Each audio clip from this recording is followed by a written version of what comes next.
20 से 25 मनोवैज्ञानिक ऐसा है जो मोस्ट इंपॉर्टेंट है आपका, ठीक है। हाँ, मतलब हर एक टेट एग्जाम में, चाहे वो आपका सी टेट हो, सी जी टेट हो, मतलब कोई भी एग्जाम, जैसे आपको टेट का एग्जाम देना रहता है ना, तो इसमें से एक क्वेश्चन आपका आना तय है। अगर मैं अभी भी सी टेट का एग्जाम दिलाने के लिए जाऊंगी ना, तो बिना पढ़े दोस्तों मैं उसको मतलब पासिंग मार्क्स से लेके आ जाऊंगी, पासिंग मार्क्स से भी ज्यादा ले आऊंगी। सबका पेडागोजी आपका अलग अलग है, ठीक है। आप ये मत समझना कि मैं अगर सीडीपी का पेडागोजी को पढ़ ली तो मेरा इसका भी पेडागोजी बन जाएगी, इसका भी, इसका भी, इसका भी। जो धारणा है ना आप लोग की गलत है, और किसी ने आपको ऐसा ट्रेन भी किया होगा कि आप किसी एक का पेडागोजी को पढ़ लोगे तो सबका बन जाएगी, तो ये भी आपका क्या, दोनों बार में तो मेरा क्लियर नहीं हुआ। उसके बाद फिर मेरा मन एकदम से उदास हो गया, और फिर मैं मतलब ये सोचने लगी कि अब ना मेरा एग्जाम शायद निकलेगी। ये जो 97 जो नंबर मैं लेकर आई थी ना सीजी टेट में, इसमें ना बहुत ज़्यादा मेहनत की थी, और जो 94 नंबर आया है ना, इसमें मात्र मैं पेपर में जाकर सिर्फ बैठी। वर्ग 3 का ना मेरा फर्स्ट अटेम्प्ट में ही निकल गया। लेकिन उसके बाद फिर ऐसा हुआ कि मेरा वर्ग 3 जो है 3 बार से क्लियर हो गया, और जो वर्ग 2 है इसको मैं 2 बार ही क्लियर। मतलब आपको प्रत्येक शहर के बारे में, प्रत्येक जो राज्य के बारे में ना, आपको जब तक डिटेल नॉलेज नहीं रहेगी तब तक आप सी टेट के ईवीएस में आप नहीं बना सकते।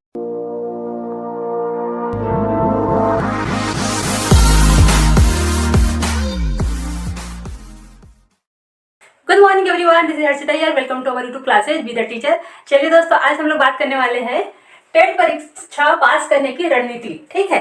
अब आपका कोई भी जैसे टेट एग्जाम है, आपका सीजी टेट हो चाहे सी टेट हो, इन दोनों के ऊपर हम लोग आज बात करने वाले कि जो दोनों टेट को किस तरह से पास करना है, और मैंने दोनों टेट को किस तरह से पास किया, ठीक है। मैं इस वीडियो में पूरा जो है अपना थॉट आपको बताऊंगी कि मैंने किस तरह से क्या क्या रणनीति अप्लाई की है, तो मेरा जो टेट पास हुई है।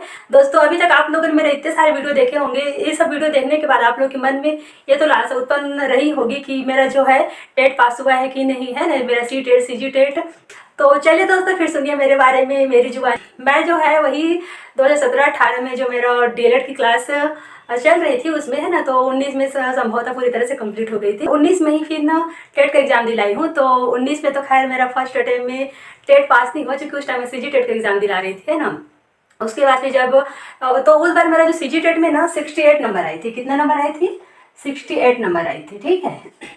उसके बाद फिर मुझे लगा कि ठीक है, मेरे फर्स्ट प्रयास है, नहीं हुआ तो चलिए अब आगे कोशिश करेंगे, ऐसे करके फिर जब मेरा सेकंड अटेम्प्ट में हुआ तो मैं अपना सी टेट फिर एग्जाम दिलाने के लिए गई। तो सी टेट के लिए मुझे जो रायपुर में सेंटर मिला था, ठीक है। तो जब मैं रायपुर गई तो उसमें मेरा ना सी टेट में जो है मेरा लेवल फर्स्ट है, तो फर्स्ट अटेम्प्ट में ही निकल गया, ठीक। वर्ग 3 का ना मेरा फर्स्ट अटेम्प्ट में ही निकल गया, लेकिन वर्ग 2 का मेरा रह गया। दोस्तों, मैं ना क्या मैं डीएलएड की हूँ, मैं बीएड तो नहीं की हूँ, ठीक है।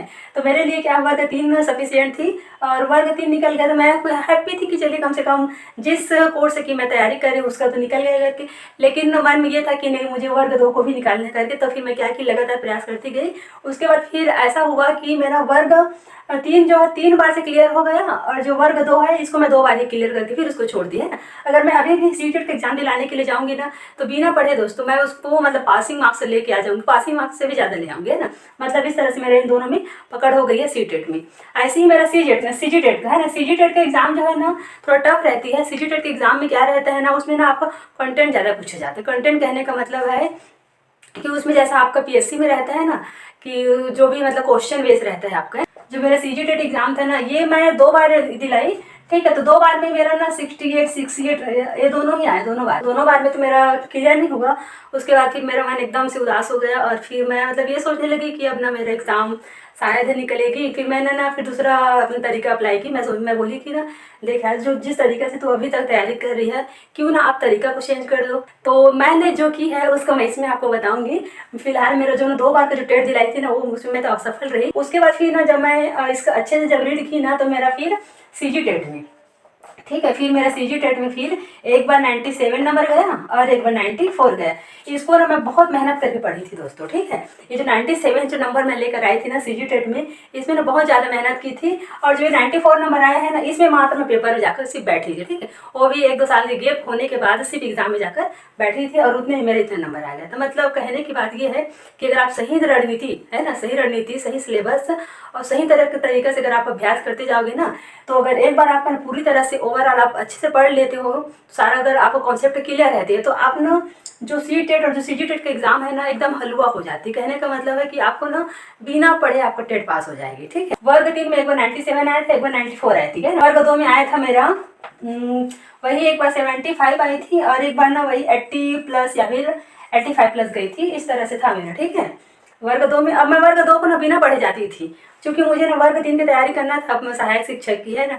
तो मैं ना मतलब वर्ग 2 को ना ऐसी टेम्परेरी पढ़ती थी, बस उसमें मुझे पास होना है करके, लेकिन इसमें ना मेरे को ज़्यादा नंबर लाने करके इसमें ज़्यादा फोकस करती, ठीक है। ये मेरा बिना मेहनत का मेरा फल रहती थी वर्ग 2 का, चाहे मैं सीटेट का एग्जाम दिलाने के लिए जाऊँ चाहे सीजीटेट। मैंने ना सबसे पहले क्या रणनीति अप्लाई की, उसका सिलेबस देखी, क्या करी, सबसे पहले ये देखी कि सिलेबस में आपका सीजीटेट में आखिर है क्या चीज़, ठीक है। सिलेबस को देखने के बाद फिर ना मैं उसमें CDP देखी, चाइल्ड डेवलपमेंट को, ठीक है। जब मैं चाइल्ड डेवलपमेंट देखी तो जो मैं 2 बार जो असफल रही, ये है ना, ये 2 बार जब असफल रही, उसका एक कारण थी कि मेरे ना जो CDP में ना आपका 20-25 वैज्ञानिक रहते हैं, कितना 20 से 25 वैज्ञानिक रहते हैं, जो मुझे ना मैं वही 4-5 जो वैज्ञानिक रहते हैं ना आपको जो फेमस है, जैसे कि आपका कोहलबर्ग है, पावलोव है, स्किनर है, थॉर्नडाइक है, यही जो आपका 4-5 है ना जो सामने सामने में रहते हैं, उन्हीं को बस मैं क्या करती थी, उसको पढ़ के चली जाती थी, है ना। तो और इस तरह से ना मेरा 2 बार क्या था, आपका जो नंबर वो कम आया था। उसके बाद फिर मैं वही कि आपको बताई कि ना अपना रणनीति क्या की, मैं सुधार की। तो फिर क्या गया कि फिर क्या की मैं उसमें पूरा आपका ना 20 से 25 मनोवैज्ञानिक ऐसा है जो मोस्ट इंपॉर्टेंट है आपका, ठीक है। मैं उस मनोवैज्ञानिक का नाम आपको बताऊंगी, ठीक है। जैसे आपको ज़रूरत रहेगी तो आप कमेंट बॉक्स में कीजिएगा कि मैडम आप बताइए कि कौन कौन सी मनोवैज्ञानिक है, तो मैं बताऊंगी, ठीक है। तो वही 20 से 25 आपका मनोवैज्ञानिक है, और इसमें ना जो आपका जैसे कि बुद्धि है ना, व्यक्तित्व है, आपका RT है, NCF है ना, और आपको क्या है जो NAP, ठीक है। इन सारे चीज़ को ना आपको क्या करना पड़ेगा, इसको पढ़ना पड़ेगा, ठीक है। ये सारा चीज़ ना आपका थ्योरी बेस रहता है, और इन्हीं सारी थ्योरी को पढ़ने के बाद और फिर इससे से फिर आपको क्या बनता है, आपका पेडागोजी बनती है, क्या बनती है, पेडागोजी, ठीक है। तो मैंने वही अप्लाई की। देखो जो मैंने 3rd या फिर 4th अटेम्प्ट में जो मैंने अपना रणनीति में जो सुधार की, वो क्या था मेरा कि जब मेरा 97 नंबर आया ना, तो इसका एक ही रीजन था कि मैंने चाइल्ड डेवलपमेंट में 20 से 25 मनोवैज्ञानिक के बारे में पूरे गहन अध्ययन की, और जो आपका अभी NAP है, NCF है ना, और RT है, और आपका बुद्धि वाला पार्ट है, व्यक्तित्व वाला पार्ट है, इन सारी चीज़ को ना एकदम अच्छी तरीके से पढ़ाई की। तो मेरा जो क्या था आपको CDP है ना एकदम अच्छी तरीके से मतलब ये रेडी हो गई थी, ठीक है। उसके बाद फिर इसी से ना आपका फिर क्या बनती है, आपका फिर पेडागोजी बनती है। इस थ्योरी में जो जो चीज़ आप जो समझे रहोगे ना, उसी से फिर क्या बनती है, आपका पेडागोजी बनती है, ठीक है दोस्तों।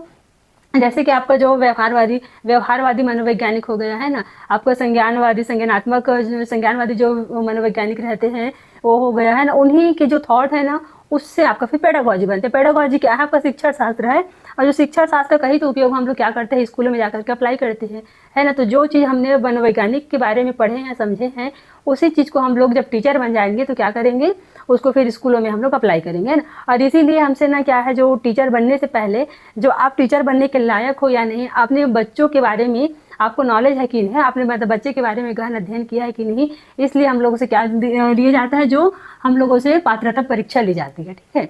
तो हम लोग ये सारा चीज़ को पढ़ने से ना हम लोग पात्र हो जाते हैं कि हाँ, हम बच्चे की पूरे जो क्या है उसके बारे में समझते हैं कि छोटे से बच्चे से बड़ा बच्चे हमें किस तरह से बनाना है, उसकी बुद्धि का किस तरह से विकास होती है, वो सारा चीज़ को क्या करना है, हमें किस तरह से उसको डेवलपमेंट करना है, सारा चीज़ हम लोग जान लेते हैं। और इसे और जब जान लेते तभी हम लोग का टेट पास होती है, ठीक है। चलिए फिर अब आगे बढ़ते हैं। मेरा हिंदी, ठीक है, जो मेरा हिंदी ग्रामर था, ये क्या था आपका, मेरा जो हिंदी का ग्रामर है ना, ये जो प्राइमरी स्कूल से ही मेरा स्ट्रॉन्ग था, ठीक है।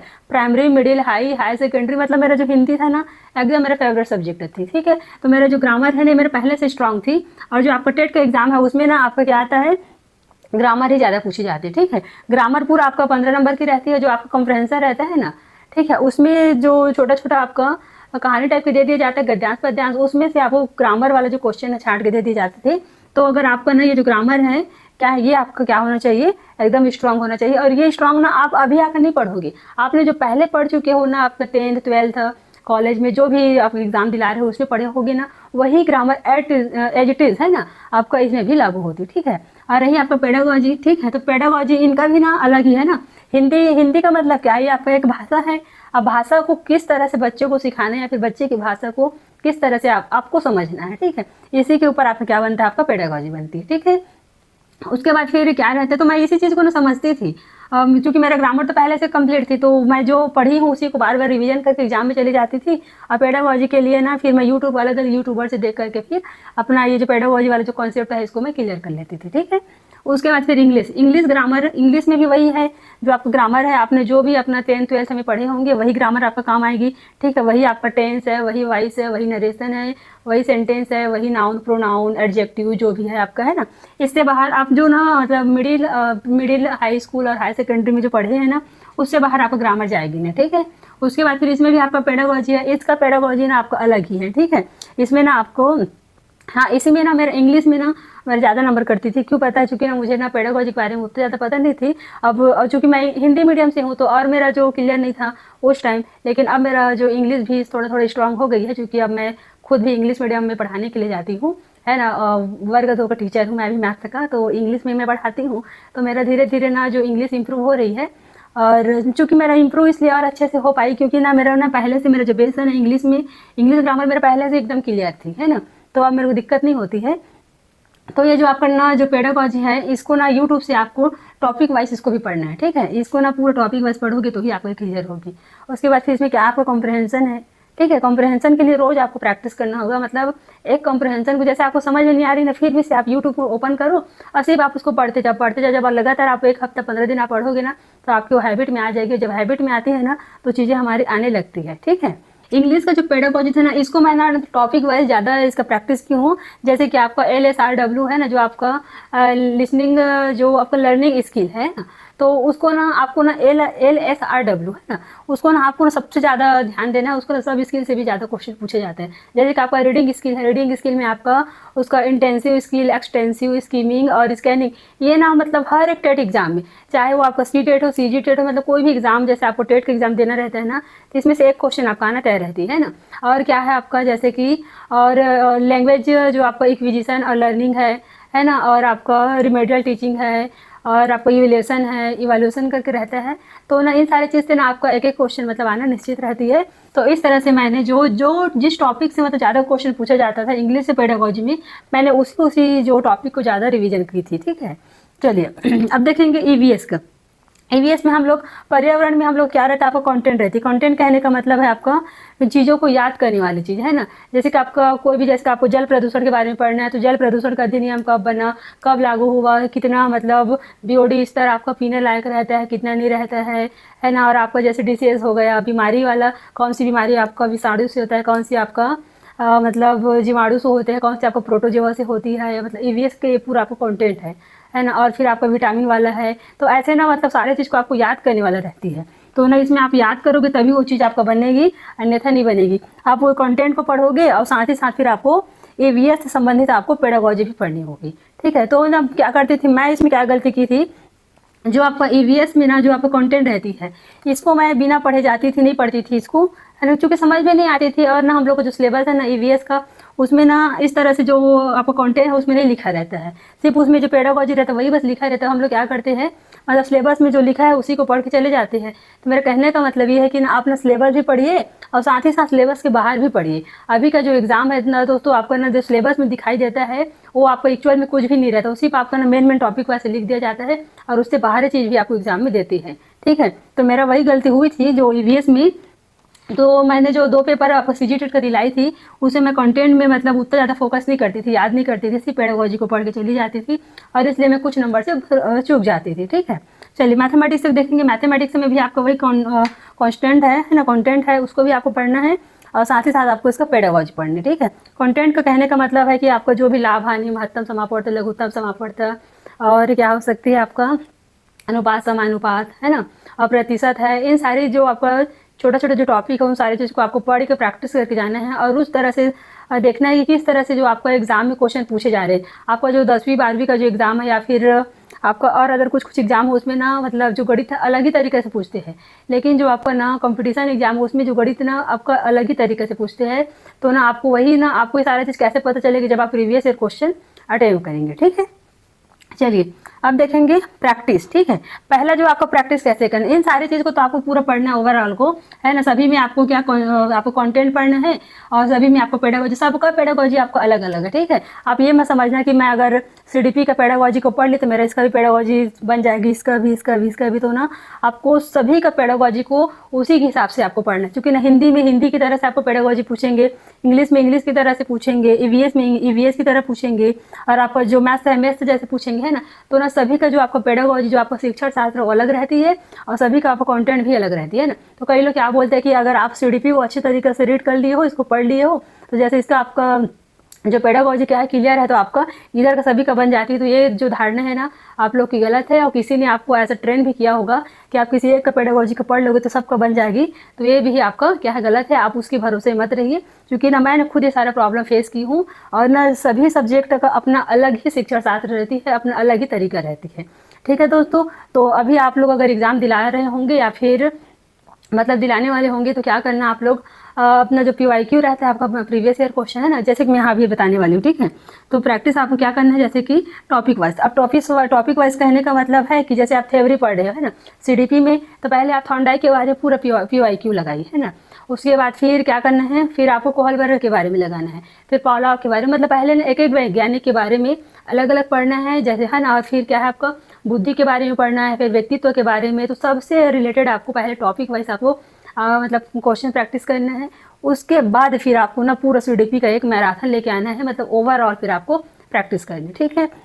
क्यों पता है, जब आप ना मतलब टॉपिक वाइज आप जैसे कि मैं प्रैक्टिस करते हो क्वेश्चन को ना, तो आपका जो जिस टॉपिक को आप पढ़ रहे हो उससे पूरा आपका ना जो कॉन्सेप्ट क्लियर हो जाती है। मैं यही करती थी, मैंने जब भी जैसे अभी क्वेश्चन किसी भी सब्जेक्ट के जैसे मैं तैयार करती हूँ, तो पहले मैं ना टॉपिक वाइज पहले करती हूँ। जैसे मेरा पूरा टॉपिक वाइज हो जाती है, मेरे को जितना भी टॉपिक पढ़ना रहता है ना, उसके बाद फिर सभी का फिर ओवरऑल फिर मैं प्रैक्टिस करती हूँ। उसके बाद फिर आपको PYQ कहाँ से लोगे आप, ठीक है। जैसे कि आपका CGTET है ना, CGTEट में आपको 2011 से लेकर के 2024 तक जितना भी अभी आपका CGTEट आपका एग्जाम हुआ है ना, आपका लेवल जो आपका 3 है, जो आपको वर्ग 3 और वर्ग 2 दोनों में जितना भी आपका एग्जाम हुआ है, उन दोनों को पहले आपको अच्छे से रीड कर लेना है। उसके बाद फिर आपका CTET का 2011 से लेकर 2024 तक का वर्ग 3 और वर्ग 2 दोनों का आपको PYQ करना है ना। अब इतना आपको ना सिर्फ CTET और CGTEट का बस कर लेना है, फिर इतने में ना आपका जो CTET और जो CGTEट है, ये दोनों आपका पेपर आसानी से निकल जाए। अब इसमें ना सिर्फ आपको CTET के लिए क्या बदलाव करनी है, ये पूरा तो आपको CGTEट के लिए है, और यही प्रोसेस आपको CTET के लिए भी अप्लाई करनी है। लेकिन CTET में आपको 2 चीज़ आपको क्या करना है, इसमें परिवर्तन करना है। पहला चीज़ क्या है आपका EVS, क्या है आपका EVS का जो आपका कंटेंट है और पेडागोजी है ना, इसको ना आपको मात्र छत्तीसगढ़ के बारे में नहीं पढ़ना है, ठीक है। इसमें ना आपको क्या क्या करना है, भारत के जितने भी आपका राज्य होती है, आपका पूरा 28 राज्य है, और वही 8 केंद्र शासित जो प्रदेश है ना, इन सभी प्रदेश के बारे में आपको डिटेल नॉलेज होना चाहिए कि उस प्रदेश में किस तरह से पहनावा है, किस तरह से खान पान है, किस तरह से स्कूल आने जाने का जो आवागमन के जो साधन है ना, वो है, वहाँ का जो रहन सहन, खान पान, स्कूल, बिल्डिंग, ये सारा चीज़ कैसा है। मतलब आपको प्रत्येक शहर के बारे में, प्रत्येक जो राज्य के बारे में ना आपको जब तक डिटेल नॉलेज नहीं रहेगी, तब तक आप CTET के EVS में आप नहीं बना सकते, ठीक है। और इसमें ना एक आती है आपका जो हाथी वाला क्वेश्चन आता है ना, हाथी वाला क्वेश्चन आता है, चींटी वाला, दीमक वाला, एक आपका निफेंथिस वाला है ना, घड़ पड़ करके आता है।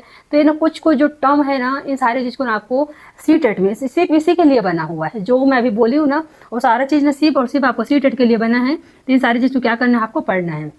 मैं ऐसे की थी, जब मेरा CTET का एग्जाम हुआ था ना, तो उसमें मैं इतनी जो गिने चुने जो टॉपिक है ना, उसको ज़्यादा पढ़ के जाती थी, और यही कारण है कि मेरा जो CTET है वो जल्दी क्लियर हो गया था अपेक्षा किसका, CGTET का, ठीक है। आप ना दोस्तों कभी भी किसी एग्जाम को दिलाने के लिए जाते हो ना, तो आपको ये देखना है कि जो एग्जामिनर है वो किस तरह से और किस टॉपिक को ज़्यादा पूछ रहे हैं, ठीक है। जब तक आपको ये नॉलेज नहीं रहेगी ना किस किस टॉपिक से किस तरह से क्वेश्चन पूछा जाएगा, तब तक आपने कोई भी पेपर को नहीं दिला पाओगे। जैसे कि मेरे से इसमें गलती क्या हुई थी, देखो पहला जो मेरा CTEट का मेरा कॉन्सेप्ट इसलिए पहले में ही क्लियर हो गई थी, क्योंकि मैंने सभी राज्य के बारे में पहले से पढ़ ली थी, है ना, तो इसलिए मेरा CTEट निकल गया। और CGTEट में मेरा 2 बार असफल होने का वही कारण थी कि मैंने CGTEट में क्या क्या पूछा जाता है, कैसे पूछा जाता है, ये मेरे को नॉलेज नहीं थी। सिर्फ EVS को बस इसे परिवर्तन करना है CTEट में, बाकी पूरा प्रोसेस आपका CGTEट के अनुसार रहेगी, ठीक है। चलिए दोस्तों, अब वीडियो को यहीं विराम देते हैं। अगर मेरे द्वारा जो इन्फॉर्मेशन है आपको सही लगी हो, अच्छा लगी हो, तो लाइक से सब्सक्राइब जरूर कीजिएगा, और कमेंट में ये बताइएगा कि मैं जो आपको ये जो इन्फॉर्मेशन कैसी लगी है। और अगर और भी किसी के बारे में, जैसे कि आपको कौन सी बुक लिस्ट इसके लिए पढ़ना है ना, कौन कौन सी यूट्यूबर से पढ़ना है, कहाँ कहाँ से आपने कंटेंट तैयार की, ये सारा चीज़ अगर आप लोग को और जानना है तो फिर कमेंट में लिखिएगा।